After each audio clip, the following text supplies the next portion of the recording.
I did not agree with many of the things that you said right ahead of this, but I don't think that's my point to discuss here. What I want to ask is, you are married to a woman who is not Christian. In her Wikipedia, I mean, I just looked it up. I wanted to know what her faith was. I didn't know this before. But she still calls herself Hindu.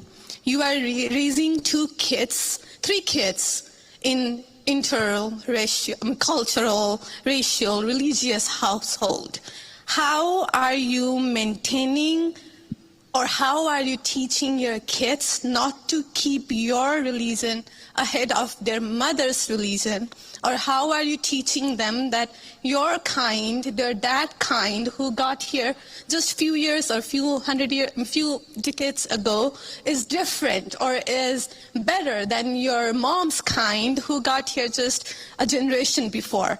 How are you balancing that? And when you talk about too many immigrants here, when did you guys decide that number? Why did you sell us a dream?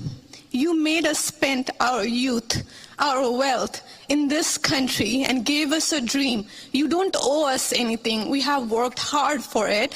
Then how can you, as a vice president, stand there and say that we have too many of them now and we are going to take them out to people who are here rightfully so by paying the money that you guys ask us? You gave us the path, and now how can you stop it and tell us we don't belong here anymore? And one more thing, I'm sorry, one more thing. Sure. Do you have to There's be... a lot there. I don't know if I'm going to remember all this, but I will try. I'm sorry. I had to say all of this, and please take it with due... I mean, I'm saying all of this with due respect. Go ahead. I have no intention of causing a scene here or anything, but... We're not close to causing a scene, don't worry.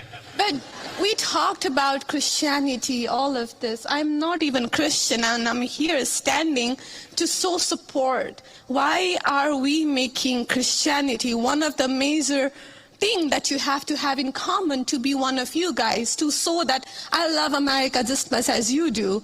Why is that still a question? Why do I have to be a Christian?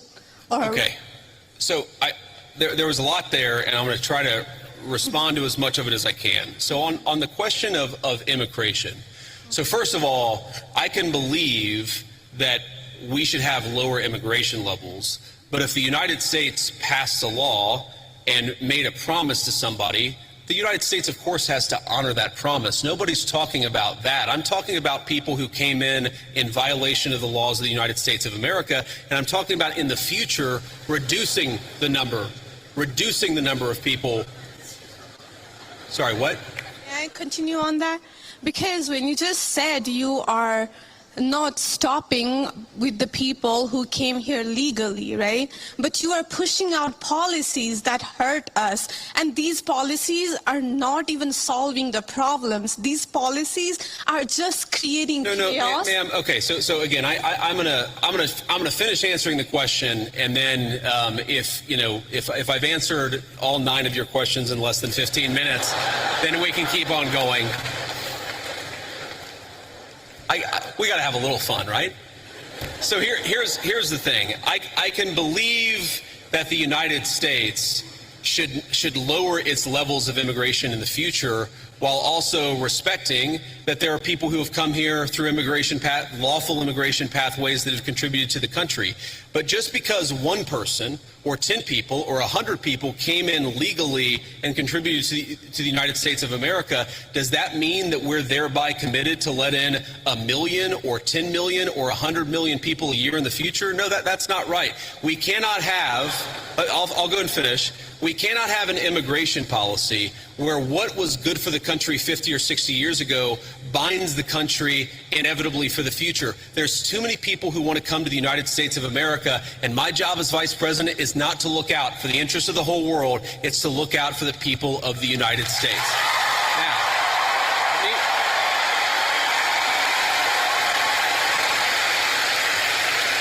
Now, you asked a personal question about our interfaith household.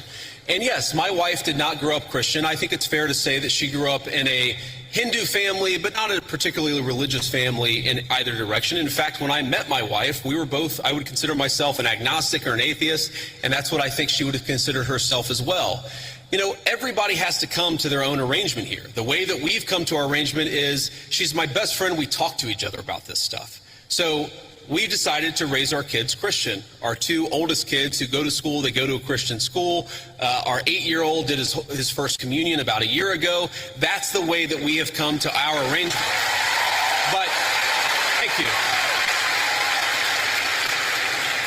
My 8-year-old was also very proud of his first communion. Thank you, guys. I'll tell him that Ole Miss wishes him the best. But I think everybody has to have this own conversation when you're in a marriage. I mean, it's true for friends of mine who are in Protestant and Catholic marriages, friends of mine who are in, atheist and Christian marriages.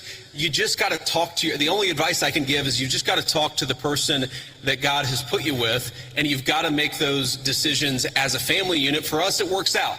Now, most Sundays, Usha will come with me to church. As I've told her, and I've said publicly, and I'll say now in front of 10,000 of my closest friends, do I hope eventually that she is somehow moved by the same thing that I was moved in by church? Yeah, I honestly do wish that, because I believe in the Christian gospel, and I hope eventually my wife comes to see it the same way.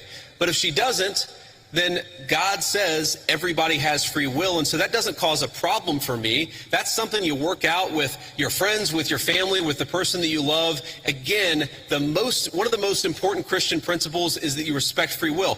Usha's closer to the priests who baptized me than maybe I am. They talk about this stuff. My attitude is you figure this stuff out as a family, and you trust in God to have a plan, and you try to follow it as best as you can, and that's what I try to do. I want to make a final point. So I don't want to cut you off. I want to be respectful to all the people behind you in line, but I want to make this point about immigration, okay? If you ask the question, what is the exact right number of immigrants for the United States to let in, it is just very specific on the context. If you go back to the 1920s, the United States passed an Immigration Reform Act that effectively cut down immigration to close to zero for 40 years in this country. And what happened over those 40 years? The many, many people who had come from many different foreign countries and different foreign cultures, they assimilated into American culture. And there was an expectation that they would assimilate into American culture. I think we have two problems in our immigration system today. And my guess is you're probably a slightly more leftist political persuasion, liberal political persuasion, maybe not. But here's the thing. I remember back in my establishment GOP days when I was still very early getting involved in Republican politics, I remember a conservative think tank person who told me that one of the reasons why immigration was really good is that if you had enough diversity in a country, people would mistrust each other and they wouldn't join labor unions. Okay? So when I see a lot of left-wing people who theoretically support organized labor saying we need to flood the country with a limitless number of immigrants, they're unwilling to set any limitations on it. My response to that is you are destroying the very social trust on which American freedom and prosperity was built. And that is really important to me.